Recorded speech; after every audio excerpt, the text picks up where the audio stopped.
जनशक्ति news, जनतेसाठी जनतेसोबत।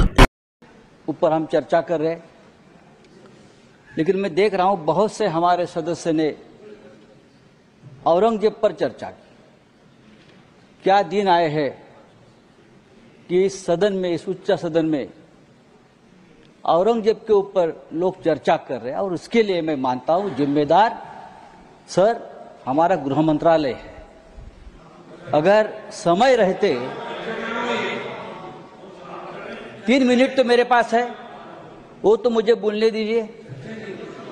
अगर गृह मंत्रालय ने, देश के गृह मंत्रालय ने ऐसी जो ताकतें हैं, जो बार बार इस देश में औरंगजेब का नाम लेकर इस देश में अस्थिरता पैदा करने की कोशिश की, उसमें कुछ लोग ऐसे हैं जो महाराष्ट्र में मंत्री है, जो केंद्र में उच्च पदों पर है, तो उनको अगर हम रोके नहीं तो ये देश एक नहीं रहेगा, ये देश अखंड नहीं रहेगा।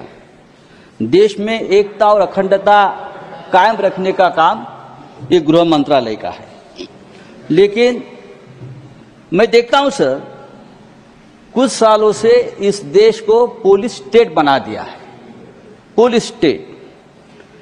और उनका काम क्या है कि विरोधियों को कमजोर करना, पॉलिटिकल पार्टियों को तोड़ना, यह गृह मंत्रालय का काम है हर जगह। एमपी विधायक उनको खरीदने के लिए पुलिस की मदद देना। अगर ये हो जाएगा तो जो असली काम है गृह मंत्रालय का, लॉ एंड ऑर्डर, देश को एक रखना, सुरक्षा रखना। एक मणिपुर कल तक जल रहा था, लेकिन अब महाराष्ट्र को भी जला दिया, महाराष्ट्र को जला दिया। नई लाशें बिछाने के लिए गड़े मुर्दे आपने उखाड़ दिए,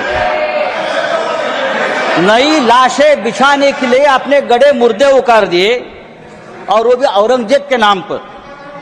300 साल में नागपुर में कभी दंगा नहीं हुआ था, इतिहास है नागपुर का। 300 साल में कभी नागपुर में दंगा नहीं हुआ था।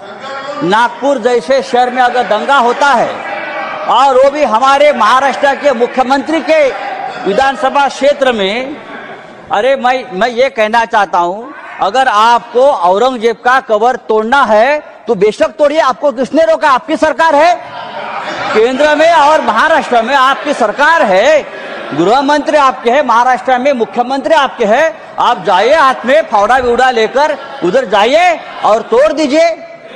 लेकिन आपके बच्चों को भेजो, हमारे बच्चों को मत भेजना। आपके बच्चे विदेश में पढ़ रहे, आपके बच्चे विदेश में काम कर रहे, और जो गरीब बेरोजगार बच्चे हैं उनका आप दिमाग संजय राउत जी भाषण समाप्त लगा दिया है। सर मैं कहता हूं ये इस प्रकार का काम रोकने की जिम्मेदारी